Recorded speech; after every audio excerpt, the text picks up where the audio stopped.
நம பார்வதி பததே அரஹர மகாதேவா. என்னாருடைய சிவனே போற்றி, எந்நாட்டவர்க்கும் இறைவா போற்றி. ஸ்ரீ நிசும்பசூதினி அம்பிகை திருவடிகள் போற்றி போற்றி. நமஸ்காரம். தஞ்சாவூர்லேருந்து நிசும்பசூதனி ஆலய அர்ச்சகர் பேசுகிறேன். நிசும்பசூதனி ஆலயம் தஞ்சாவூரில் இருக்குது. தமிழ்நாடு அரசு இந்து சமய அறநிலைத்துறை தஞ்சாவூர் அரண்மனை தேவஸ்தானத்தினுடைய 88 திருக்கோயிலில் இதுவும் ஒன்று. மிகவும் பழமை வாய்ந்தது. வெற்றி தெய்வம்னு சொல்லுவாங்க. விஜயாலய சோழ பேரரசு இந்த அம்பாளை பிரதிஷ்டை பண்ணியிருக்காங்க. அவருடைய வெற்றிக்காக சோழர்களுடைய வெற்றி தெய்வமாக விளங்குது.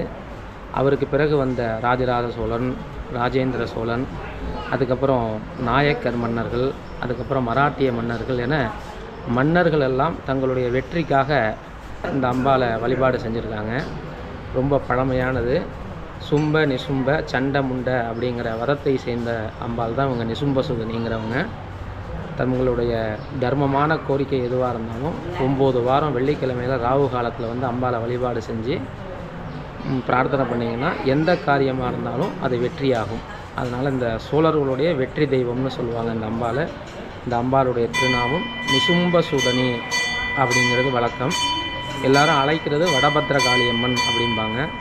ராகுகால நேரத்தில் ரொம்ப பிரசித்தியாக வழிபாடு செய்கிறதுனால தஞ்சாவூரை பொறுத்தவரையும் ராகுகால காளி அப்படின்னாக்க எல்லாருக்குமே தெரியும். இது தஞ்சாவூருடைய பழைய பேருந்து நிலையத்திலேருந்து கீழவாசல் பகுதியில் பூமால் ராவத்தன் கோவில் தெரு அப்படிங்கிற இடத்துல இந்த அம்பாள் இருக்காங்க. 1300 வருஷத்துக்கு முன்னாடி பழமையான உள்ள திருக்கோவில். வந்து தரிசனம் பண்ணுங்க, அம்பாளுடைய அனுகிரகத்தை பெறுங்க. நன்றி, வணக்கம்.